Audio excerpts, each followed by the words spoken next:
Tout savoir sur le vélo électrique EPS 01, né de la collaboration entre Matra et les cycles Pescarolo Sport, tel est le sujet du jour.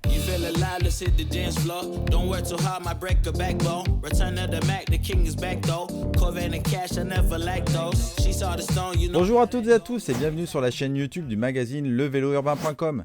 J'ai eu la chance de découvrir au Pro Days le magnifique vélo électrique EPS 01 collection édition de Matra en collaboration avec les cycles Pescarolo Sport. Ce vélo électrique à 6 799 € est plus qu'un simple vélo, c'est une petite œuvre d'art.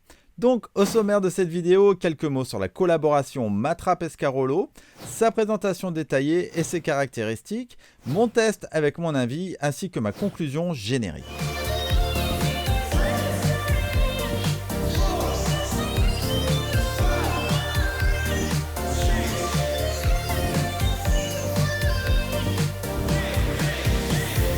Avant toute chose, si tu veux me soutenir et m'encourager à faire toujours plus de vidéos, je t'invite à t'abonner à la chaîne en cliquant sur le bouton ci-dessous et à activer la petite clochette pour être mis au courant de la mise en ligne des nouvelles vidéos.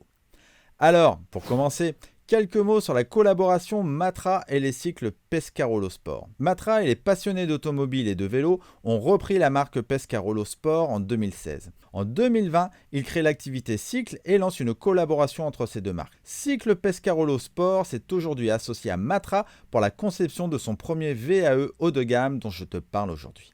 Regardons-le plus en détail. Pour commencer, mon modèle de test est le modèle Collection Édition, mais il existe aussi en Black Edition et White Edition.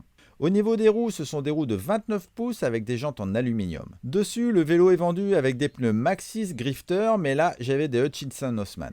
Pour arrêter le vélo, tu as besoin de bons freins et ici, ce sont des freins à disque Shimano Deore XT avec des disques de 180 mm à l'avant et 160 mm à l'arrière. Comme tu peux le voir, la fourche en carbone n'a pas d'amortisseur ni de phare avant.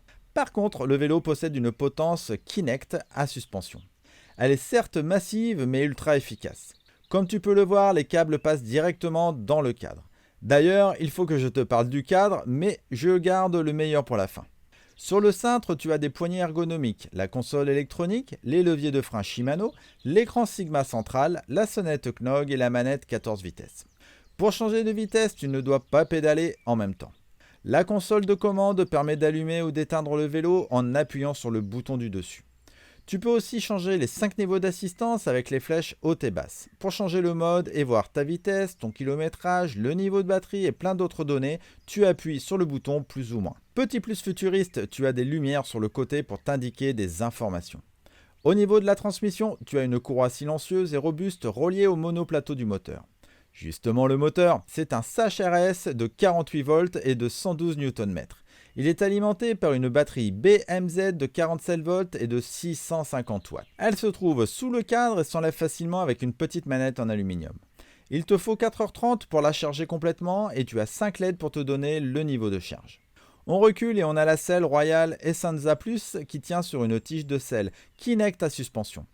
Tout comme la potence, c'est massif mais c'est d'une efficacité redoutable. Sur la roue arrière, tu as le moyeu à vitesse Speed Hub Roll-Off de 14 vitesses et toujours à l'arrière, une béquille design qui s'intègre bien au vélo. Je reviens sur le cadre. Pour avoir un vélo de cette qualité qui fait 23 kg, il faut un cadre et une fourche en carbone et pas n'importe quel cadre. Il est fabriqué en carbone recyclé à 100% made in Germany. Les fibres de carbone utilisées pour la conception du cadre sont des chutes de carbone issues de l'industrie automobile. En second lieu, le cadre est à 100% recyclé lors de sa fin de vie en un nouveau cadre. Enfin, en chauffant les matériaux composites à 280 degrés Celsius lors de l'injection, ils réduisent l'empreinte CO2 à plus de 50% par rapport à un processus traditionnel en aluminium. Voilà, je crois que j'ai fait le tour. Tu veux savoir maintenant ce que j'en pense? En toute sincérité, il y a longtemps que je n'avais pas testé un vélo aussi intéressant. Il est rempli de choses hyper ingénieuses et ça c'est top. Je commence par l'avant et les poignées sont hyper ergonomiques et confortables. Le vélo freine comme une voiture, c'est hyper sécurisant tellement ça freine. La console est hyper fun avec ses lumières sur le côté et associée à l'écran, on a une très bonne visibilité de toutes les informations importantes à connaître quand on roule. Ça donne vraiment un côté futuriste au vélo.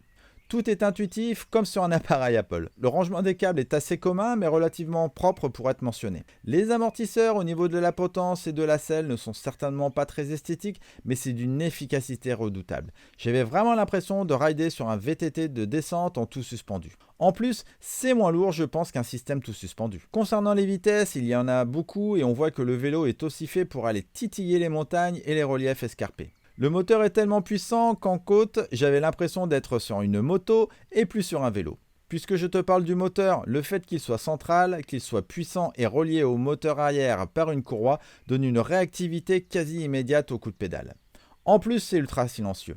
Si je devais le faire évoluer, je changerais les pédales pour quelque chose de plus moderne et peut-être moins classique. Sur mon modèle, je n'ai pas de phare, mais il semble qu'à la vente, il y aura des éclairages avec fonction feu stop. Si toi aussi tu l'as testé ou que tu le possèdes, n'hésite pas à en parler dans les commentaires. En conclusion, j'ai adoré ce vélo. Encore merci au groupe Rebirth de me l'avoir fait essayer quelques heures dans le bois de Boulogne. Alors oui, ce n'est pas purement un vélo urbain, mais tu as la possibilité de mettre des porte-bagages et des garde-boue Stronglight. Si tu recherches un vélo performant, hors norme, qui passe partout sur la route, les pavés, le tout-chemin, il est à toi à partir de 6 299 €.